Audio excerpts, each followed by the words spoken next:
Colis 44 ici, chef de groupe Le Bignon qui prend départ sur l'autoroute A83 dans le sens Bordeaux-Nantes pour accident de circulation. Nombreux VL et PL impliqués. Le chef d'agrès du VSR, à moi. Oui, bonjour, chef d'agrès du VSR. Alors, le logiciel de simulation est un outil d'entraînement qu'on utilise notamment pour l'entraînement à la décision opérationnelle, pour la chaîne de commandement, donc du rôle du chef d'agrès jusqu'au chef de site. Nous travaillons avec un stagiaire qui est commandant d'opération de secours, premier COS, premier chef de groupe COS. Ensuite, il va être appuyé, épaulé par un capitaine chef de colonne qui prend le COS également et qui va travailler dans un environnement qu'on appelle un véhicule poste de commandement. Et à 3, ou en fonction des renforts, il mène l'exercice par rapport à la situation qui est animée par un opérateur et par un formateur qui gère les événements au gré des décisions qui sont prises par l'équipe opérationnelle. Alors, la communication se fait soit en verbal, soit par un système radio, les mêmes appareils qu'on utilise d'ailleurs en intervention avec le système Antares. Voilà, donc c'était un exercice sur un accident de circulation sur une autoroute. On avait un temps de brouillard donc, qui était visualisé sur l'écran. Donc par anticipation, on a vu que la météo n'était pas clémente et on avait un risque de suraccident important. Par rapport aux reconnaissances, c'est une reconnaissance visuelle, on se déplace avec l'avatar, donc c'est un avantage pour regarder. Donc là on avait 2 poids lourds qui étaient dans la collision. Donc on avait possibilité de regarder si on avait des fuites, s'il y avait de transport de matières dangereuses.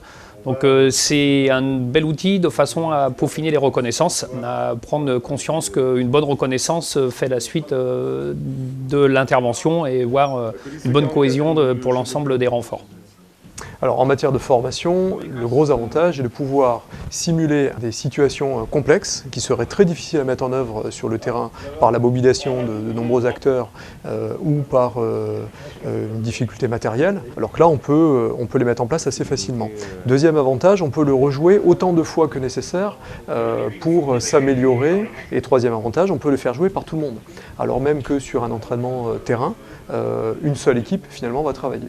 Alors sur l'intérêt également pédagogique par rapport aux entraînements traditionnels qu'on utilise avec des PowerPoint par exemple ou de l'imagerie photo, l'intérêt est de partager la même vision entre les formateurs et les stagiaires, ce qui permet de ne plus avoir d'interprétation sur la situation qui est présentée. Le déroulé type d'un exercice commence par un briefing de l'équipe pour annoncer la thématique d'exercice. Dans un deuxième temps, le COS va sur son appareil, son environnement, pour le piloter, prendre en compte la situation et mettre en place ses premières actions. Ces premières actions sont retraduites par un opérateur qui travaille en parallèle. Dans un troisième temps, le poste de commandement se met en place. Une fois que le système est construit, dans le VPC, alors l'exercice s'arrête et l'équipe réalise un débriefing opérationnel sur ce qui a présidé, enfin sur les critères qui ont présidé à la prise de décision de l'équipe. C'est pour ça que j'ai confié la mission de la petite Noria au chef du secteur PRV. En tant qu'opérateur sur le logiciel XVR, on a été formé pour créer les scénarios et les animer. Ce qui se passe, c'est qu'au départ, on a une commande des officiers par rapport aux exercices FCOC qui sont maintenant découlés au niveau chef d'agrès et qui vont même jusqu'au chef d'équipe. Sur la cartographie, qui est neutre au départ, on intègre des objets. On a une bibliothèque de plusieurs centaines d'objets qui nous permettent de créer l'intervention. La cartographie de l'AVP sur l'autoroute tout à l'heure, à la base, on est sur un environnement neutre. C'est-à-dire qu'il n'y a rien. Et l'intervention de tout à l'heure a été créée à Elsie. On peut aller jusqu'au crash d'un avion, tout est réalisable. Chaque opérateur donc a une phase de création, mais après on passe tous en animation sur l'ensemble des scénarios en fait. Les limites du logiciel sont celles de l'organisation.